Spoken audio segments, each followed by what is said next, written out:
Hello guys, કેમ છો? મજામાં? હું મજામાં છું, તમે પણ મજામાં હશો. તો આપણે લાંબો ટાઈમ થઈ ગયો, બ્લોગ નથી મૂક્યો. આપણે આવી ગયા છીએ નવા બ્લોગ સાથે, કારણ કે નવી રેસીપી સાથે નવા બ્લોગનું સ્ટાર્ટ કરીએ. જય ખોડિયારમાં, જય વરસાદાદાસ, સદેદાસ, અમરદેવદાસ. તો આપણે રેસીપીમાં આજે બનાવવાનું છે રગડા પેટીસ. તો આપણે જઈએ આપણા કિચનમાં. હલો, તો આપણે આવી ગયા છીએ આપણા કિચનમાં. તો આપણે પાણી ગરમ કરવા પહેલા મૂકી દેવું. હલો, તો જો આપણું પાણી ગરમ થઈ ગયું છે અને આપણે વટાણા બટેટા બાફવાના છે. તો આ છે આપણે વટાણા, સૂકા વટાણા આવે એ રગડા માટેના અને બટેટા પેટીસ માટેના. તો મેં વટાણા 4 થી 5 કલાક સુધી પલાળેલા હતા. એ આપણે પાણી ગરમ થઈ ગયું છે, હવે આપણે એમાં ઓરી દઈએ અને એમાં નાખશું આપણે હળદર, મીઠું.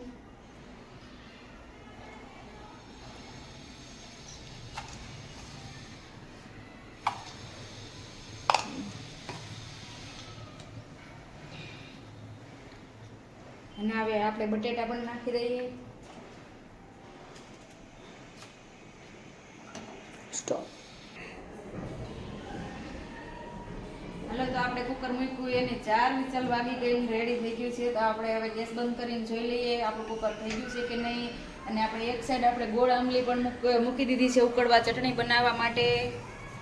એ પણ આપણે ઉકળી ગઈ છે. તો આપણે કુકર જોઈ લઈએ.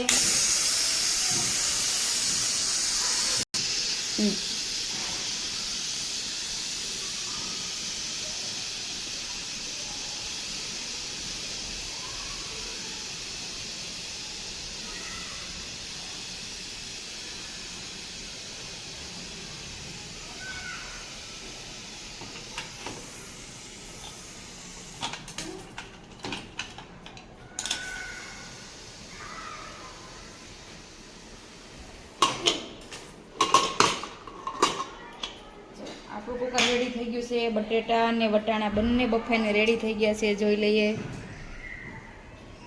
થઈ ગયા છે. આપણે જો બટેટા ક્રશ કરીને રેડી કરી દીધા છે પેટીસ માટેનો. હવે મસાલો બનાવશું. મીઠું, ખાંડ. તમે મીઠું ખાતા હોય તો જ નાખવાની, નહીંતર ન નાખો તો પણ ચાલે. આ છે લીલા ધાણા, આદુ મરચાંની પેસ્ટ છે,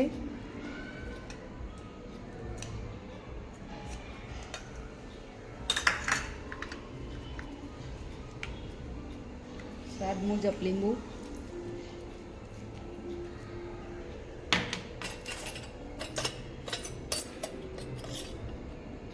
પછી આપણો ગરમ મસાલો,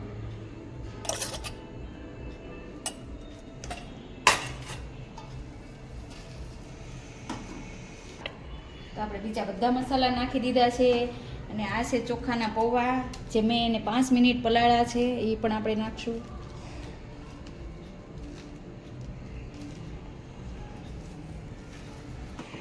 આપણો મસાલો બધો મિક્સ થઈને રેડી થઈ ગયો છે. હવે આપણે એમાંથી નાના બોલ્સ વાળીને પછી પેટીસ બનાવી લેવું. આ રીતના બોલ્સ બનાવવાના છે. આ રીતના જોઈ શકો છો. પછી આમ કરી આ રીતના આમ કરાવી નાખવાની છે. આ રીતના બધી જ પેટીસ બનાવીને તૈયાર કરવાની છે આપણે.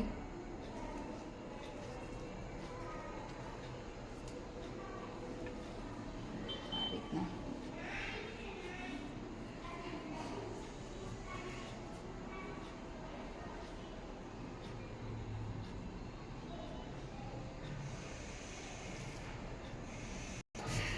આપણે બધી પેટીસ આ રીતના બનીને રેડી થઈ ગઈ છે.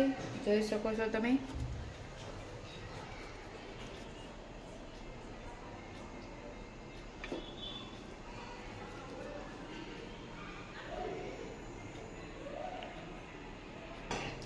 હાલો, તો જો આપણે હવે રગડો વઘારવાનો છે. અને આપણે 2 ચમચી તેલ ગરમ કરવા મૂકી દીધું છે.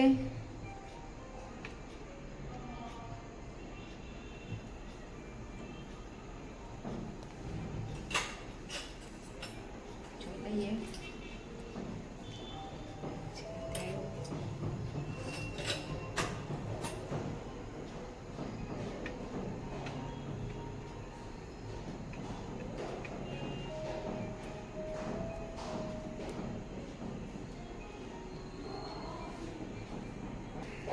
જો આપણું તેલ આવીને રેડી થઈ ગયું છે.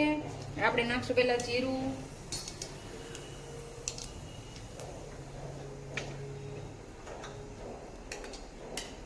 આદુ મરચાંની પેસ્ટ, એક ચમચી,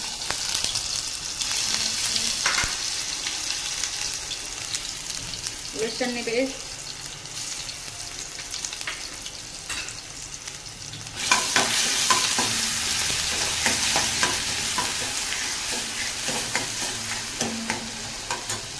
મસાલા નાખશું,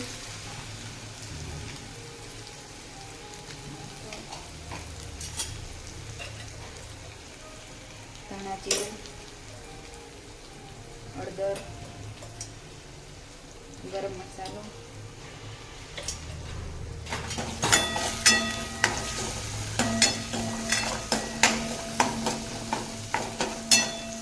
મસાલા બળે ને એટલે આપણે થોડું પાણી એડ કરશું.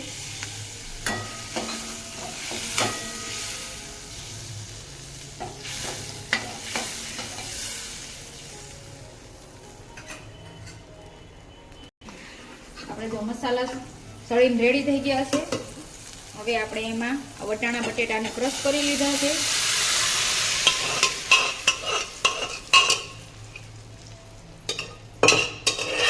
વટાણા આખા ભંગા જ રાખ્યા છે. 2 બટેટા અંદર નાખ્યા છે, રગડો ઘાટો થાય એટલે. જોઈ શકો છો.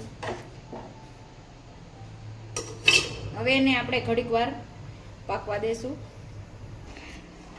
જો આપણો રગડો બનીને તૈયાર થઈ ગયો છે, જોઈ શકો છો. હવે આપણે ઉપરથી ધાણા નાખશું. દીધું છે. આપણે જાજુ તેલ નથી લેવાનું, અડધી પેટીસ બુડે એટલું જ તેલ લેવાનું છે. આપણું તેલ આવીને રેડી થઈ ગયું છે. હવે આપણે પેટીસ મૂકીએ.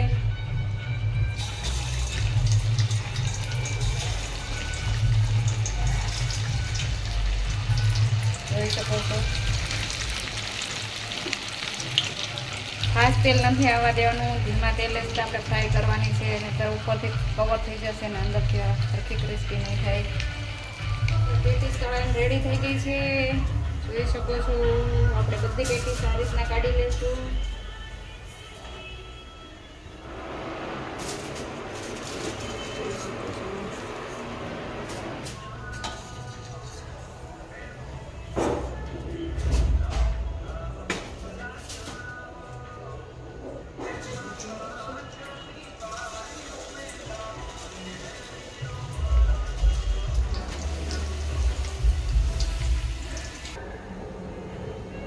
આપણે બધી પેટીસ તળીને રેડી થઈ ગઈ છે, જોઈ શકો છો. બધી પેટીસ તળાઈ ગઈ છે આ રીતના.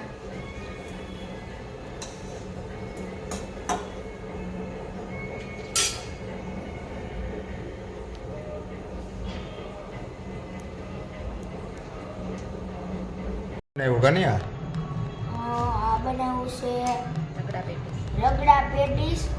આ છે પેટીસ, આ છે રગડો, આ છે કાંદા ક્રશ કરેલા, આ છે ગ્રીન ચટણી બહુ તીખી આવે એ, અને આ છે મીઠી ચટણી, આ ધાણા, અને આ સેવ નાની આવે એ.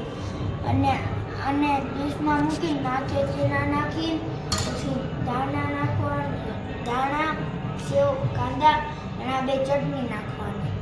આવી જાવ બધા મિત્રો જમવા. અને આ વિડીયો સારો લાગ્યો હોય તો લાઈક, શેર, સબસ્ક્રાઈબ અને કોમેન્ટ કરજો કે કેવું લાગ્યું. આવજો.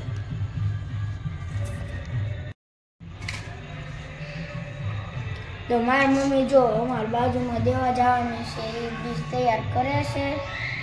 કરો મમ્મી તૈયાર. પહેલા આપણે પેટીસ મૂકશું. આપણે 4 પેટીસ મૂકી છે. હવે આપણે રગડો નાખશું, જોઈ શકો છો.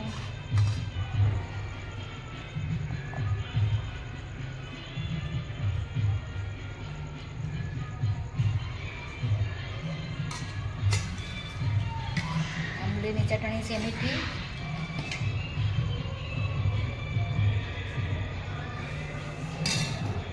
આ છે તીખી સ્પાઈસી ધાણા મરચાની.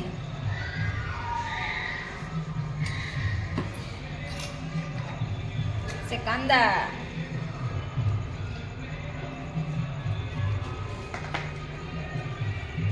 આ છે ઝીણી સેવ. આ છે લીલા ધાણા. હાલો બધા જમવા.